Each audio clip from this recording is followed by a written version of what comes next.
kan fenomenanya lagi rame-ramenya itu kedatangan Paulus dan lain sebagainya. Paus, kedatangan Paus Francisco. Itu ya Bapak Ibu ya. Baik. Dulu Bapak Ibu ada namanya Paulus VI. Itu masuk Islam sembunyi-sembunyi. Kenapa? Karena dia tahu kebenaran Islam. Tapi hari ini Bapak Ibu yang ingin kita soroti begini. Saya tidak mempermasalahkan ya Bapak Ibu orang yang mencium, orang yang mohon maaf cium kening, orang yang jabat tangan, cium tangan, saya tidak mempermasalahkan itunya. Yang saya ingin permasalahkan adalah bagaimana model toleransi yang sesungguhnya dalam Islam. Itu menjadi poin penting kita hari ini. Yang kedua, apa sebenarnya misi mereka? Bukan misi non-muslimnya, tapi misi daripada umat muslim yang berada di belakang itu. Apa tujuan mereka? Disitulah bahasa toleransi itu tadi Bapak Ibu. Bahasa toleransi itu dibalut, dikemas. Dengan apa? Dengan gaya seperti itu. Dalihnya adalah toleransi. Tapi sebenarnya bukan toleransi. Sebenarnya di belakang itu ada maksud. Apa namanya? Tashkik.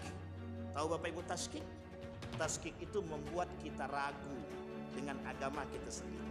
Dengan kedatangan, mohon maaf ya, dengan kedatangan Paus Francisco ini, itu sebenarnya sedang menjatuhkan fatwa Majelis Ulama Indonesia yang melarang pengucapan selamat Natal.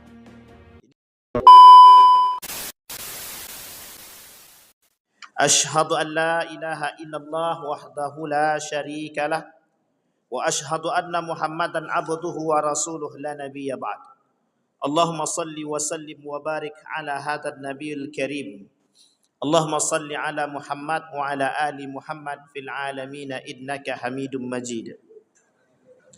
Ya ayyuhalladzina amanu taqullaha wa qulu qawlan sadida yuslih lakum a'malakum wa yaghfir lakum dhunubakum wa may yuti'illaha wa rasulahu faqad faza fawzan 'azima. Wa qala Allah ta'ala ya ayyuhan nasu taqu rabbakum alladzi khalaqakum min nafsin wahidah wa khalaqa minha zawjaha wa batha minhuma rijalan katsiran wa nisaa'a wattaqullaha alladzi tasaaluna bihi wal arham innallaha kana 'alaikum raqiba. Wa qala Allah ta'ala wa ibadur rahman alladzina yamshuna 'alal ardi hauna wa idza khatabahumul jahiluna qalu salama walladzina yabituna li rabbihim sujjadan wa qiyama walladzina yaquluna rabbana asrif 'anna 'adzaba jahannam inna 'adzabaha kana gharama innaha sa'at mustaqarran wa muqama. Shadaqallah. Puji syukur kehadirat Allah atas limpahan rahmat. Senantiasa kita mengucapkan rasa syukur kepada Allah dengan mengucapkan alhamdulillahirabbil alamin. Berselawat kepada Nabi dengan mengucapkan Allahumma salli ala Muhammad wa ala ali Muhammad fil alamin innaka Hamidum Majid. Bapak Ibu sekalian yang berbahagia, senantiasa kita bermunajat kepada Allah. Mudah-mudahan di maghrib ini Allah berkahi, Allah limpahkan rahmat dan karunia-Nya.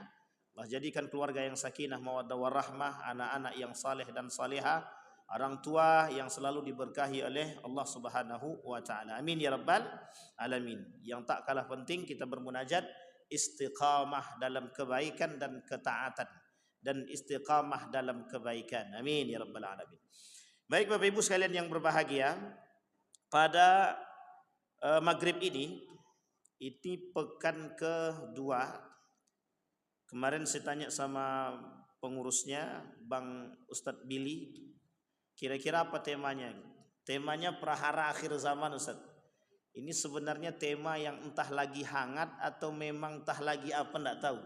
Sebenarnya kalau dibilang prahara akhir zaman itu kurang tepat juga sebenarnya. Tapi lebih tepatnya fenomena sebenarnya. Fenomena akhir zaman. Karena memang hadis-hadis itu berbicara demikian. Dalam satu buku berjudul pengarangnya namanya Zaghlul el-Najjar. Zaghlul el-Najjar, agak susah namanya. Orang asli India itu menuliskan buku judulnya Ayat-ayat Kosmos, sudah diterjemahkan ke dalam bahasa Indonesia. Banyak ayat yang berbicara tentang keajaiban Allah, tentang alam semesta. Tetapi di antara ayat-ayat itu banyak juga yang berbicara tentang fenomena-fenomena alam. Termasuklah salah satunya fenomena-fenomena akhir zaman.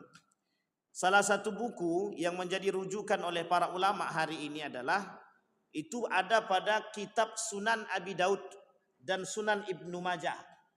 Dalam Sunan Ibnu Majah dan dalam Sunan Abi Daud itu ada pembahasan khusus. Nama kitab pembahasan kitab itu atau babnya disebut dengan Babul Fitan. Babul Fitan itu artinya bab tentang fitnah-fitnah. Jadi akhir zaman itu banyak fitnah. Nah, dibahas itu dalam kitabnya Sunan Abi Daud dan Sunan Ibnu Majah itu. Bahkan dalam sebagian kecil itu dibahas di kitab Sahih Bukhari dan Sahih Muslim. Sehingga para ulama-ulama hadis itu juga mempelajari. Kenapa orang saat ini mencoba untuk mempelajari apa yang disebut dengan kejadian-kejadian hari ini tuh kok sepertinya menyerupai seperti apa yang dikatakan oleh baginda Nabi Muhammad SAW. Itu tanda tanya. Ulama hadis mengatakan apa yang disampaikan oleh Nabi itu mustahil tidak terjadi.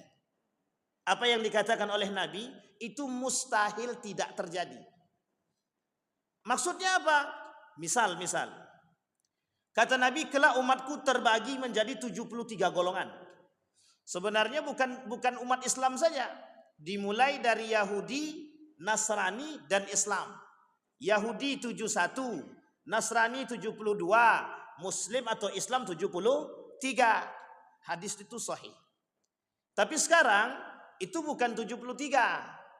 Ratusan ribu golongan yang tumbuh dari tubuh umat muslim itu sendiri. Yang selamat cuma satu, Ahlus Sunnah wal Jamaah. Yang ngaku Ahlus Sunnah wal Jamaah siapa? Semuanya. Jadi dari 100 golongan yang bermunculan atau bahasa kiasannya kita anggap 100 lah gitu. Dari 100 golongan yang mengaku mereka dengan Islam, tapi kelompok-kelompok yang muncul dalam tubuh Islam itu mereka ngaku semuanya Ahlus Sunnah wal Jamaah itu. Yang nyembahnya, mohon maaf, yang mereka ikut nyembah kuburan juga disebut dengan Ahlus Sunnah wal Jamaah. Yang mereka menyembah, mohon maaf, masih sesajenan, sinkrinitas itu juga masih Ahlus Sunnah wal Jamaah kata mereka. Yang ngaku bisa bicara dengan Tuhan juga dia mengaku Ahlus Sunnah wal Jamaah. Sekarang pertanyaannya yang benar yang mana Ahlus Sunnah wal Jamaah itu? Disinilah kata para ulama, belum ada satupun orang yang berani mengatakan bahwa aku ini Ahlus Sunnah wal Jamaah secara mutlak. Tapi ulama memberikan gambaran. Secara garis besar kata Imam Syafi'i yang disebut dengan Ahlus Sunnah wal Jamaah itu, kalau rukun Islamnya benar, rukun imannya benar, dah itu Ahlus Sunnah wal Jamaah. Pertanyaannya, begitu apa tidak? Ya harus begitu. Kata Syekh Hasim Al-As'ari dalam kitabnya Risalah Ahlus Sunnah wal Jamaah memang begitu. Yang disebut dengan Ahlus Sunnah wal Jamaah itu adalah yang berpegang teguh pada rukun iman dan Islam. Sudah mesti itu. Percaya pada Quran, percaya kepada hadis Nabi, Ahlus Sunnah wal Jamaah. Sekarang pertanyaannya, kalau ada perdebatan di antara itu semua bagaimana Pak Ustaz? Tergantung perdebatannya apa. Tergantung perdebatannya apa. Kalau perdebatannya hanya sebatas pada furu'iyah, itu sebenarnya tidak ada masalah. Oh, furu'iyah saja kok. Yang mau bermazhab Imam Ahmad bin Hanbal atau Hambali, monggo silahkan. Yang mau bermazhabkan Syafi'i atau Syafi'iyah silahkan. Hanafiyah silahkan, Malikiyah silahkan. Masalahnya sekarang itu bukan mazhabnya lagi yang menjadi masalah. Fanatisme golongan yang menjadi masalah hari ini. Maka yang dimaksud oleh Nabi itu apa? Dalam riwayat yang lain Nabi sampaikan, di akhir zaman itu muncul orang-orang yang fanatisme golongan, bukan fanatisme Islam, bukan fanatik terhadap agama, tapi fanatik terhadap golongan. Kita ambil contoh, kalau Muhammadiyah menjelek-jelekkan Nahdlatul Ulama, kira-kira Nahdlatul Ulama marah apa tidak? Marah. Nahdlatul Ulama menjelek-jelekkan Muhammadiyah, marah apa tidak? Marah. Teman-teman Salafi menjelekkan Muhammadiyah, marah apa tidak? Muhammadiyah marah. Teman-teman Salafi menjelekkan Nahdlatul Ulama, marah enggak Nahdlatul Ulama? Sekarang sebaliknya. Sekarang Nahdlatul Ulama menjelekkan teman-teman Salafi marah apa tidak? Sama. Artinya apa? Fanatisme golongan, bukan agamanya. Maka kalau agamanya yang menjadi persoalan, maka akan temu titiknya, dapat titiknya.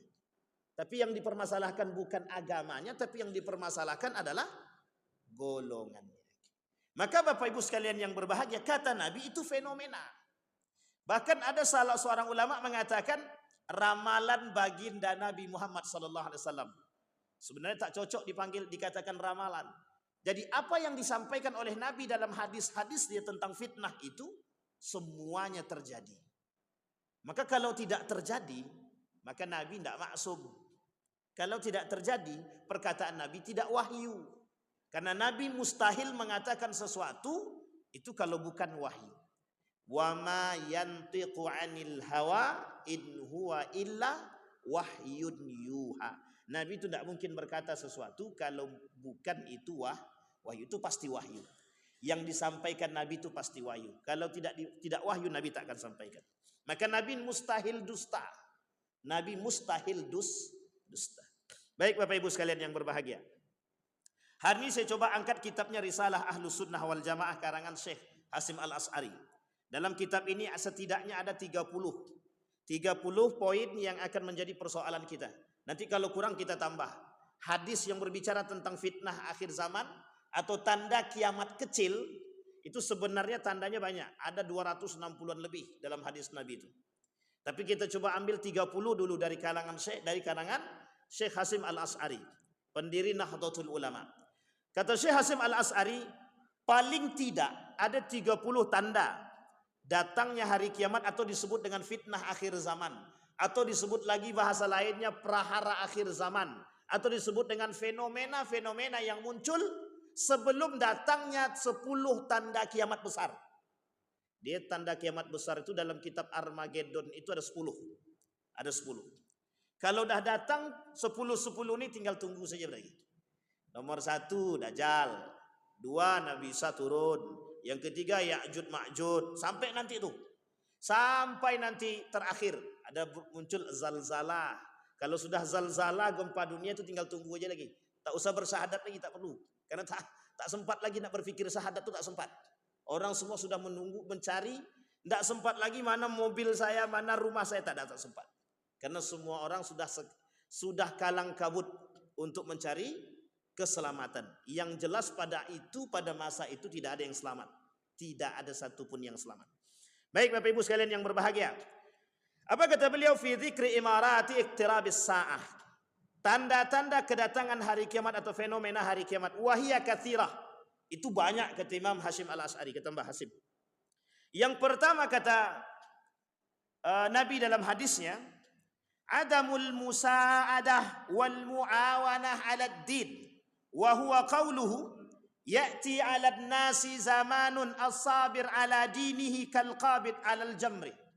Kata Nabi, kelak akan datang satu masa, di masa itu orang-orang tidak lagi akan menolong agamanya. Mereka tak mau menolong agama mereka. Mereka cuek terhadap agama mereka. Mereka tidak punya perhatian terhadap agama mereka. Agama mereka di sini disebut agama Islam, bukan agama yang lain. Kita tidak ngurus agama yang lain. Agama yang lain sudah ada yang ngurus. Sekarang agamanya Islam. Tapi kemudian kata Nabi, hina idin, ketika itu kata Nabi, orang-orang yang memegang agama, orang-orang yang sedang memegang agama, itu seperti orang yang sedang memegang bara api. Saking posisinya tidak baik dan tidak nyaman. Sekarang saya tanya nih, kita pernah pada posisi COVID-19. Tahu ya Bapak Ibu ya? Apa perintahnya? Jangan ada yang keluar rumah. Pakai masker, pokoknya apapun lah. Suasana genting. Kira-kira ada enggak yang mau keluar rumah tuh? Sudah mulai takut semua. Kalau aku keluar tersebar, mesti aku mati. Dah yakin semua pakai cepat mati itu. Pokoknya jangan ada yang ke masjid. Masjid tutup. Semua tutup masjid. Karpet lipat karpet. Semua perintah. Padahal ketika itu belum kiamat itu. Itu baru COVID. Tapi ketakutan manusia terhadap keadaan tersebut sedemikian rupa. Penyakit itu kata Nabi 100 tahun akan datang itu. Dalam riwayat, tapi lemah riwayat ini. Setiap 100 tahun akan datang penyakit-penyakit yang serupa yang mematikan. Kalau dulu namanya taun, ada di atas taun itu ada penyakit lain, kemudian COVID sekarang dan lain sebagainya. Setiap 100 tahun biasanya ada penyakit yang tumbuh. Kemudian kondisi itu membuat kita terkecam, takut semua.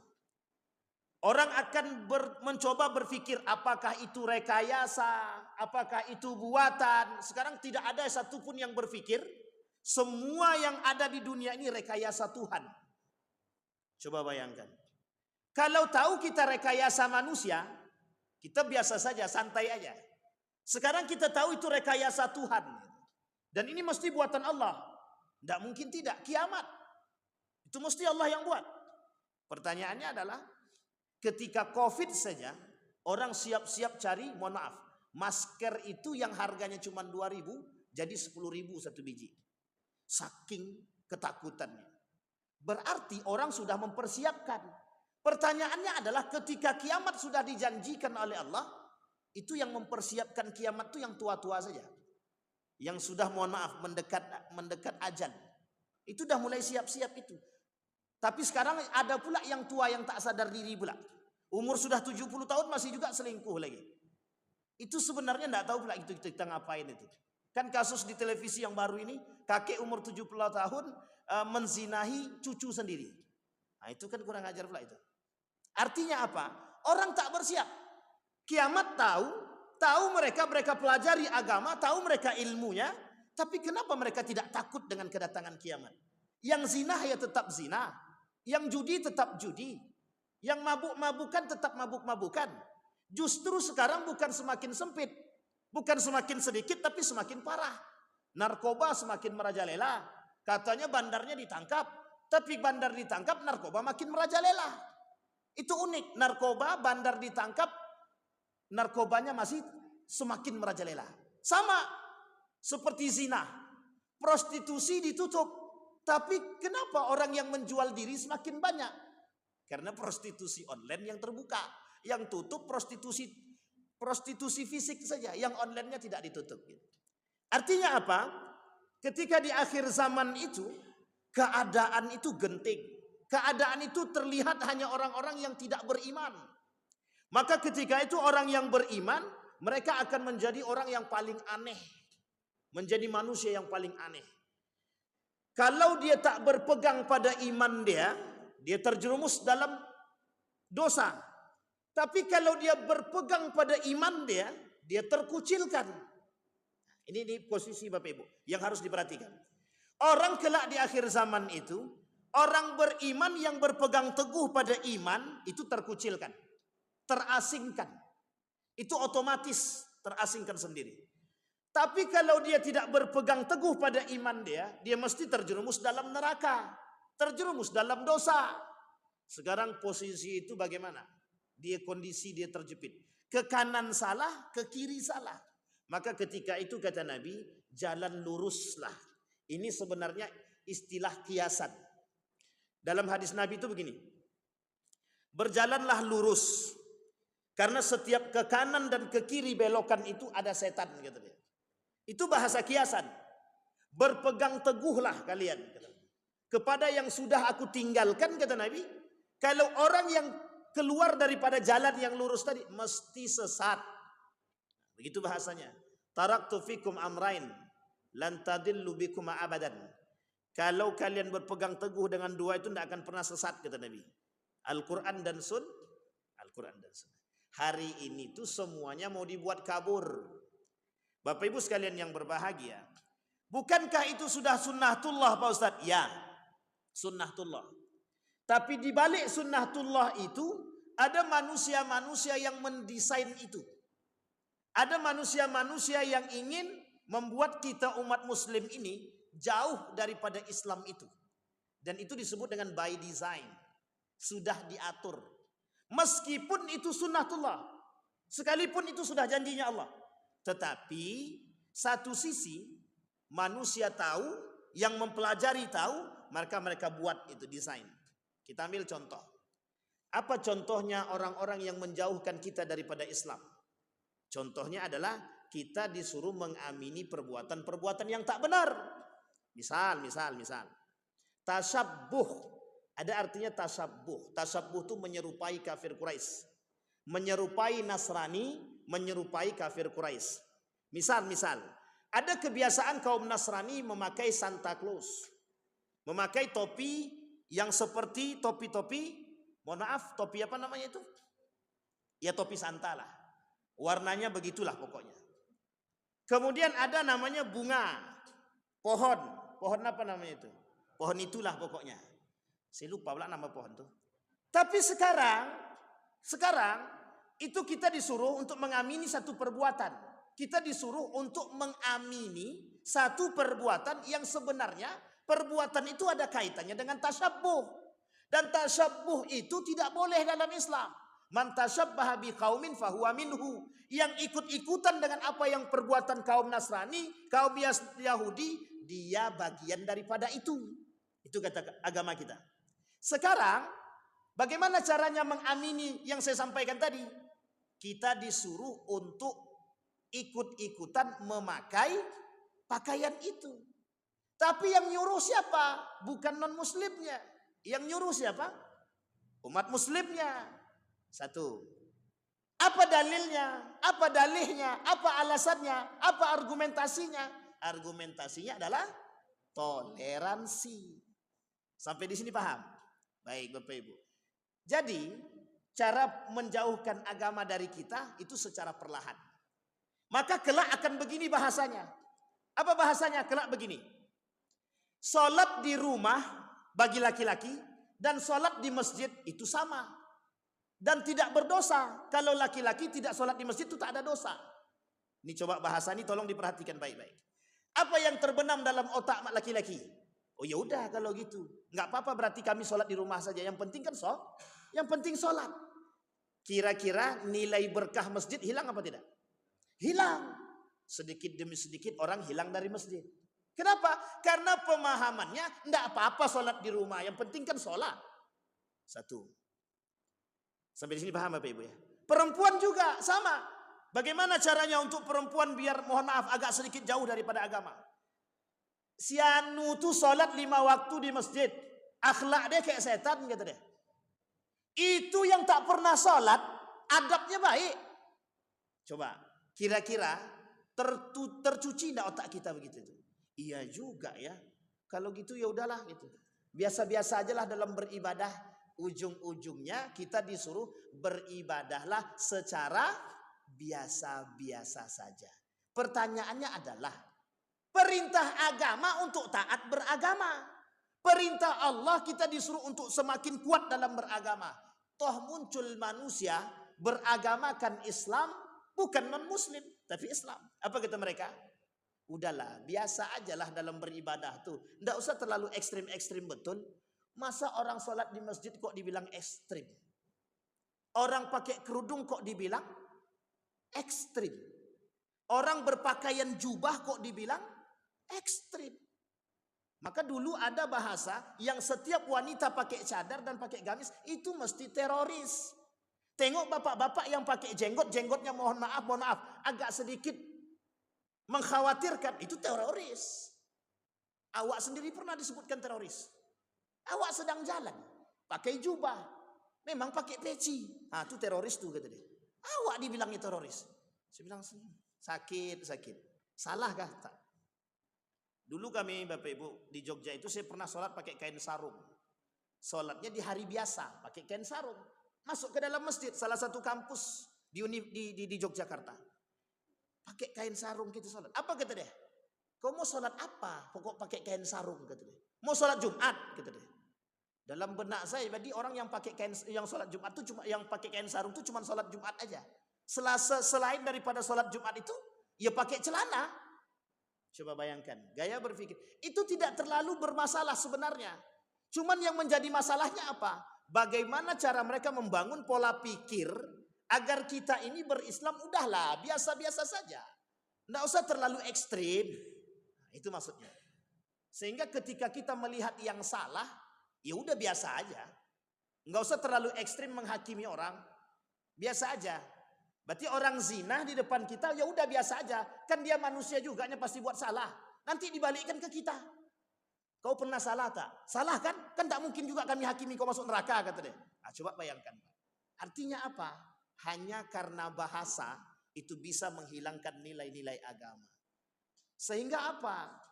Umat muslim tidak menjaga nilai agama. Justru umat muslim menghancurkan nilai-nilai tersebut. Kita rajin sedekah, dibilang sok dermawan. Kita rajin sholat, dibilang sok soleh, sok alim. Kita tak sholat, dibilang penghuni neraka. Sekarang apa yang betul sekarang nih? Makanya kata mereka, udahlah, tengah-tengah, biasa aja dalam beribadah tuh, nggak usah terlalu ekstrim. Nah ini saya tak sejalan Pak.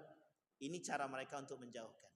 Sehingga Bapak Ibu sekalian yang berbahagia, yang dimaksudkan oleh ayat oleh hadis Nabi tadi, kata Nabi akan datang satu masa di mana orang-orang muslim itu, orang-orang beriman ketika mereka berpegang teguh dengan keimanan mereka, itu mereka terasingkan.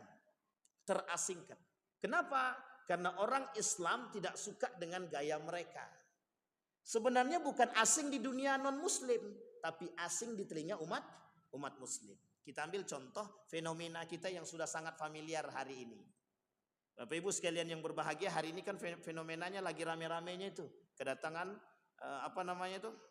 Paulus dan lain sebagainya. Paus.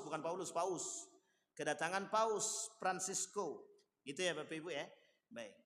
Dulu Bapak Ibu ada namanya Paulus VI namanya. Itu masuk Islam sembunyi-sembunyi. Kenapa? Karena dia tahu kebenaran Islam. Tapi hari ini Bapak Ibu yang ingin kita soroti begini. Saya tidak mempermasalahkan ya Bapak Ibu orang yang mencium, orang yang mohon maaf cium kening, orang yang jabat tangan cium tangan, saya tidak mempermasalahkan itunya. Yang saya ingin permasalahkan adalah bagaimana model toleransi yang sesungguhnya dalam Islam. Itu menjadi poin penting kita hari ini Bapak Ibu. Yang kedua, apa sebenarnya misi mereka? Bukan misi non-muslimnya, tapi misi daripada umat muslim yang berada di belakang itu. Apa tujuan mereka? Disitulah bahasa toleransi itu tadi Bapak Ibu. Bahasa toleransi itu dibalut, dikemas. Dengan apa? Dengan gaya seperti itu. Dalihnya adalah toleransi. Tapi sebenarnya bukan toleransi. Sebenarnya di belakang itu ada maksud. Apa namanya? Tashkik. Tahu Bapak Ibu tashkik? Tashkik itu membuat kita ragu dengan agama kita sendiri. Yang kedua, mereka menginginkan kita jauh dari nilai agama itu sendiri. Yang ketiga ada namanya tagrib. Itu kebarat-baratan. Artinya apa? Kita disuruh untuk memuja Eropa. Ini satu sistem yang tersembunyi. Dalam dunia pemikiran ini disebut dengan metode melemahkan akidah. Sampai di sini paham Bapak Ibu? Sehingga respon orang muncul. Ketika respon muncul, majelis ulama datang. Apa kata para ulama? Ya mencium kepala tidak ada masalah. Cium tangannya juga nggak ada masalah. Itu penghormatan. Oke, kita lepas Pak.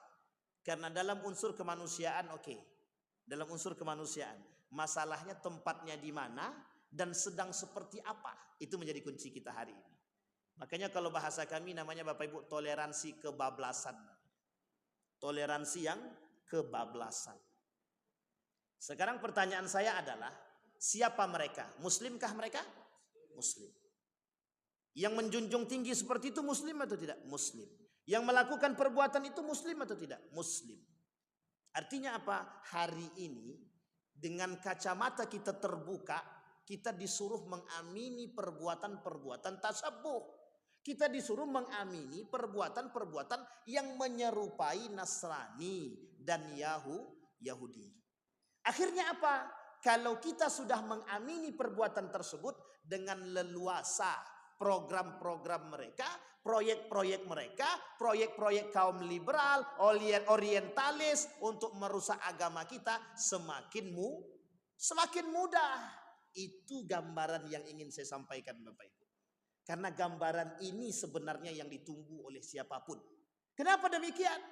Karena cara berpikir kita hari ini sudah dirubah dengan dalih dua saja. Ingat kata-kata saya Bapak Ibu. Yang merubah pikiran kita itu cuma dua. Toleransi, hak asasi manusia. Cuma dua itu Pak senjatanya. Sampai di sini paham Bapak Ibu? Baik. Kalau aku nak mengucapkan itu kan hak aku. Iya, memang itu hakmu. Silahkan, ucapkanlah. Makanya Bapak Ibu, dengan kedatangan, mohon maaf ya, dengan kedatangan Paus Francisco ini, itu sebenarnya sedang menjatuhkan fatwa Majelis Ulama Indonesia yang melarang pengucapan selamat Natal. Jadi Majelis Ulama itu sudah mengharamkan fatwanya, sudah keluar fatwanya, haram mengucapkan selamat Natal bagi Muslim kepada non-Muslim. Sekarang itu mulai nampak bisa jadi terbantahkan. Kenapa? Uang begini saja toleransi, ini sebut dengan toleransi kok. Masa mengucapkan selamat Natal aja nggak boleh? Orang cium kepala aja boleh? Orang cium tangan saja boleh? Masa kita bergandeng tangan aja nggak boleh? Masa kita mengucapkan selamat Natal aja nggak bisa? Nggak boleh. Sampai di sini paham Bapak Ibu? Ini dia unsur yang ingin diangkat. Jadi nampak sekarang. Makanya jangan salah kalau di akhir zaman itu nanti Bapak Ibu mudah-mudahan tidak ketemulah dengan akhir zaman. Amin ya. Kalau yang tak ngamin itu berharap dia bertemu. Tapi insya Allah kita tidak akan ketemu. Dengan kiamat itu tidak ketemu. Mudah-mudahan. Amin ya Rabbi. Jadi bayangkan Bapak Ibu. Kita disuruh untuk mengamini perbuatan yang salah, yang tak sesuai dengan kita. Baik, itu yang pertama. Maka kata Nabi, ada yang mengatakan begini. Agama Islam itu tidak perlu ditolong. Tapi Allah sebut dalam Al-Quran intan surullah yansurkum. Kalau kalian menolong Allah, menolong agama Allah, maka kalian akan aku tolong. Kan begitu? Muncul kelompok-kelompok liberal, Pak. Apa kata kelompok liberal itu? Seperti kelompok-kelompok yang tadi juga. Pokoknya golongan kiri lah. Kita ambil golongan kiri. Jadi memang dalam bahasanya Hasan Hanafi itu namanya golongan kiri namanya. Apa kata mereka? Emang Allah perlu dibela? Emang agama Islam perlu ditolong? Itu bahasanya. Emang Allah perlu dijaga? Nabi kata dalam riwayatnya, ihfazillaha yahfazka. Jagalah Allah, niscaya Allah akan jagamu. Masalahnya gini, mungkin kita jaga Allah? Tidak mungkin. Sama, intan surullaha yansurkum. Yang ngomong Allah, bukan kita. Intan surullaha yansurkum. Pertanyaannya adalah, kalau kau menolong Allah, maka Allah akan menolongmu. Pertanyaannya, Allah lemah kah? Allah lemah apa tidak? Kalau lemah rusak akidah kita, Pak. Kalau sempat ada yang mengatakan Allah lemah, berarti rusak akidah kita malam hari ini. Lemah apa tidak? Oh, mesti tak, karena takut juga lemah akidah kan. Tapi bayangkan, apa kata mereka? Perkataan mereka apa? Emang Allah itu lemah? Emang Allah itu butuh bantuan kamu? Kamu tuh siapa? Emang ente perlu menjaga Allah? Emang ente siapa yang mau jaga Allah? Sampai di sini secara nalar, saya coba angkat secara logika. Betul apa salah kalimat ini? Secara logika, betul apa salah? Betul. Tidak mungkin kita jaga Allah, tidak mungkin kita tolong Allah. Sekarang pertanyaan saya, kalau benarlah perkataan tersebut, kira-kira buat apa Allah menurunkan kalimat itu? Buat apa Allah mengatakan kalimat itu? Sekarang pertanyaannya kepada kita, Pak. Orang yang berfikir, berakal akan bilang, oh iya juga ya, ngapain kita bantu Allah? Padahal kalimat dalam hadis Nabi tadi apa? Dalam hadis Nabi, ihfazillaha yahfazka. Jagalah olehmu Allah, niscaya Allah akan menjagamu. Artinya apa Bapak Ibu? Yang kita jaga bukan Allah, yang kita tolong bukan Allah. Tapi apa yang kita jaga? Ajaran-ajaran Islam yang diajarkan oleh Allah, yang diajarkan oleh agama kepada kita. Bisakah kita mempertahankan ajaran itu dalam kehidupan kita? Sederhananya apa? Makan dengan tangan kanan, minum dengan tangan kanan, makan duduk. Itu ajaran paling sederhana. Masuk masjid pakai doa, masuk kamar mandi pakai doa. Kata kaum liberal, ribet amat hidup nih. Makan pun diatur, tidur pun diatur, masuk kamar mandi pun harus diatur. Sekarang pertanyaan kita, kalaulah gaya berfikirnya seperti itu, mudah atau tidak bagi mereka untuk merusak pola pikir anak muda kita hari ini? Besok tak ada lagi yang masuk kamar mandi pakai doa itu. Tidak ada lagi masuk masjid pakai doa. Tinggal masuk pun, artinya apa? Nilai sunnahnya hilang. Nilai sunnah baru. Bagaimana kalau kelak 20 tahun yang datang, 20 tahun yang akan datang orang tidak mengenal Al-Quran. Orang tidak mengenal sahabat Nabi. Orang tidak mengenal Nabi Muhammad. Orang tidak mengenal malaikat. Orang tidak mengenal Allah. Kira-kira yang rusak apa? Akidah atau sunnah? Kedua-duanya rusak. Coba bayangkan, Pak. Artinya apa? Cara mereka merusak kita terstruktur. Memang sudah menjadi sebuah sunnatullah. Kata Nabi, kelak di akhir zaman Islam itu aneh bagi telinga umat muslim itu sendiri. Bada'al Islam gharib wa sayaudu kama bada'al gharib. Islam datang dengan keanehan, maka dia akan kembali dalam keanehan. Kalimat itu baru koma, belum selesai. Kata Nabi, fatuba lil ghuraba. Maka yang paling beruntung ketika itu orang yang berada dalam keanehan itu. Nah, siapa orang yang aneh di situ? Yang tadi saya sampaikan, orang yang berpegang teguh pada nilai-nilai agama. Pertanyaannya saya adalah, orang yang menjaga nilai, orang yang berpegang teguh kepada nilai agama tadi, dia sedang menjaga Allah apa tidak? Dia sedang menjaga nilai-nilai agama. Sama. Dia sedang menjaga nilai-nilai agama, ajaran agama. Maka bagi mereka ajaran itu tidak hilang. Tapi bagi umat muslim yang lain ajaran itu hilang. Makanya Islam itu ada yang Islam KTP, ada yang Islam beneran. Tak salah kalau ada orang berkata, di Indonesia itu muslim banyak, mukmin sedikit. Mukmin banyak, yang sholat 5 waktu sedikit. Yang sholat 5 waktu banyak, yang sholat di masjid sedikit. Yang sholat di masjid banyak, yang sholat khusyuk sedikit. Kalau diurut lagi, tinggal imam sama makmum aja lagi. Satu imam, satu makmum. Ujung-ujungnya begitu, Pak. Artinya apa? Artinya keadaan kita, fenomena hari ini, kata Nabi, itu fenomena-fenomena hari ini itu menunjukkan akan kedekatan atau akan dekatnya hari kiamat. Artinya kalau ini sudah terjadi, itu kiamat semakin dekat. Saya tak mengatakan kiamat besok, karena tidak mungkin bagi kita untuk mengatakan kiamat besok. Kenapa? Karena kiamat itu urusan Allah. Inna sa'ah la'atiyatun la raiba fih. Kiamat pasti datang, tidak ada keraguan. Yang menjadi masalah adalah waktunya yang tidak tahu. Siapa yang tahu? Hanya Allah. Nabi saja tak tahu, apalagi kalau kita tahu berarti kita sudah mengaku jadi lebih daripada Nabi. Baik, itu yang pertama. Maka Bapak Ibu sekalian yang berbahagia, hari ini kita punya tugas berat. Tugas kita sangat berat sekali. Apa itu? Menjaga akidah dalam rumah tangga. Qu anfusakum wa ahlikum nara. Orang yang terjerumus dalam akidah yang rusak, orang yang terjerumus dalam iman yang rusak, itu menyebabkan mereka akan masuk ke dalam neraka. Sehingga mohon maaf Bapak Ibu, tergantung posisi mereka. Kalau mereka tidak sholat, itu nerakanya neraka sakar. Tapi kalau mereka mengkhianati sholat, mereka mengkhianati huru hara ini, mereka mengingkari sunnah Nabi, mereka mengingkari hadis Nabi, mereka mengingkari sholat, puasa, zakat, maka mereka munafik. Nah, orang-orang seperti ini, mohon maaf, orang-orang seperti ini bukan lagi tidak menjalankan, tapi mereka sudah mengingkari. Kalau sudah mengingkari, berarti tandanya mereka munafik. Kalau munafik, di mana tempatnya? Neraka. Di mana, Pak? Di kerak neraka. Neraka apa? Neraka jahanam. Jadi munafik itu nerakanya Innallaha jami'al munafiqina wal kafirina fi jahannama jami'an. Jadi orang munafik itu dan orang kafir akan dimasukkan ke dalam neraka jahanam. Yang pertama kali masuk siapa? Kafir apa munafik? Kalau melihat kepada ayat tadi, yang pertama kali masuk orang munafik. Jadi Bapak Ibu, orang munafik itu lebih berbahaya daripada orang kafir. Kafir itu nampak jelas dia. Musuh kita kafir itu jelas. Sekarang kalau dia munafik, nampak apa tidak?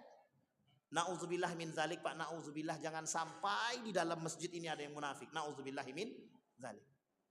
Ini sudah kita bahas, Pak, masalah munafik ini di Masjid Al-Irham. Sudah mau khatam pula lagi. Oh, belum lagi, Pak. Masih jauh pula lagi. Munafik itu banyak banyak cirinya. Paling tidak kata Dr. Ed Al-Qarni 30 tanda orang-orang munafik. Jadi berat, Pak. Jadi ujian kita hari ini apa? Sebenarnya ujian kita hari ini adalah kita sedang berjihad melawan saudara kita sendiri. Yang kita lawan apa? Jihad apa? Jihad akidah hari ini. Jihad akidah, jihad iman. Jadi kalau tidak kuat akidah kita, kita yang goyah. Iya juga ya. Gitu. Ujung-ujungnya nanti ada ujung-ujungnya itu Pak. Ujung-ujungnya itu hubbud dunia, cinta dunia, itu ujung akhirnya. Makanya kata Nabi, kelemahan kita adalah kelemahan umat Muslim kelak di akhir itu adalah hubbud dunia, kecintaan mereka terhadap dunia. Ini menjadi persoalan kita hari ini. Yang kedua, yang terakhir sebelum kita tutup. Kata Nabi yang kedua, yakunu fi akhir zaman ubadun juhal. Akan terjadi di akhir zaman itu kata Nabi, ubadun juhalun, akan bermunculan para orang-orang ahli ibadah tapi mohon maaf bodoh. Ubadun juhalun, orang-orang bodoh, orang-orang beribadah tapi insyaallah lain waktu kita spesifikin tuh Pak, biar nampak dia, biar tahu Pak. Hari ini kan tukang buat fatwa sudah banyak. Kalau dulu yang buat fatwa itu zaman para salaf itu syarat bisa memberikan fatwa itu banyak syaratnya. Harus hafal Quran, hafal hadis minimal 6.000 itu minimal ya, 6.000. Itu 6.000 itu minimal hafal hadis. Saya mau tahu hari ini ada enggak manusia yang hafal 6.000 hadis itu? Jangankan hari ini Pak. Pada masa ulama, pada masa 4 mazhab itu sulit sekali mencari ahli di bidang hadis yang hafal 6.000 itu sulit. Jadi jangan pernah remehkan 4 mazhab itu. Imam Ahmad bin Hanbal, Imam Abu Hanifah, Imam Malik, dan Imam Asy-Syafi'i. Jangan pernah remehkan. Orang-orang seperti itu tingkat kecerdasan mereka sudah diakui dunia. Jadi jangan pernah anggap remeh mereka. Apa yang mereka sampaikan bukan tanpa dasar. Dan sekarang bermunculan manusia mohon maaf. Baru belajar dia 1 tahun, 2 tahun, 3 tahun sudah menjadi ahli padahal syarat untuk menjadi seorang mujtahid, syarat untuk menjadi seorang yang bisa berfatwa untuk diri dia sendiri, itu dia mujtahid. Seorang mujtahid itu syaratnya harus hafal Quran, hafal tafsir, hafal hadis, minimal 6.000, bisa bahasa Arab. Sekarang bahasa Arab tak bisa, hadis tak banyak hafal, Al-Quran boro-boro, baca belepotan, sudah jadi ahli fatwa. Itu muskilah kita. Itu yang disebut oleh Nabi. Kata Nabi, ubadun juhalun. Kata Allah dalam Al-Quran, hal yastawil ladzina ya'lamuna wal ladzina la ya'lamun. Samakah orang yang tahu dan tak tahu? Tak sama. Orang beribadah dengan ilmu itu nilai pahalanya lebih tinggi jauh daripada orang yang beribadah tanpa. Yang terjadi apa kalau mereka beribadah tanpa ilmu? Nonsen. Dia tak bermanfaat ibadah yang dia lakukan. Yang menjadi masalah adalah kalau cuma sekedar tidak bermanfaat mungkin. Tapi kalau yang menjadi masalah adalah ketika dia beribadah tapi dia tak tahu ilmunya, ternyata salah. Itu yang menjadi masalah. Kau sholat apa sekarang? Sholat maghrib. Berapa rakaat? 4 rakaat. Nah, itu kan menjadi masalah tuh. Baik Bapak Ibu sekalian yang berbahagia. Lebih detailnya kita coba kaji lain waktu kalau kita ketemu lagi dengan izin Allah. Mudah-mudahan apa yang bisa saya sampaikan di maghrib ini bisa menjadi pedoman bagi kita untuk kita berjaga-jaga di akhir zaman. Mudah-mudahan kita bisa selamat dari fenomena-fenomena dan kita bisa menjadi orang yang istiqamah dalam ibadah dan akidah kita. Amin ya rabbal. Fa'tabiru ya ulil absar la'allakum tuflihun. Assalamualaikum warahmatullahi wabarakatuh.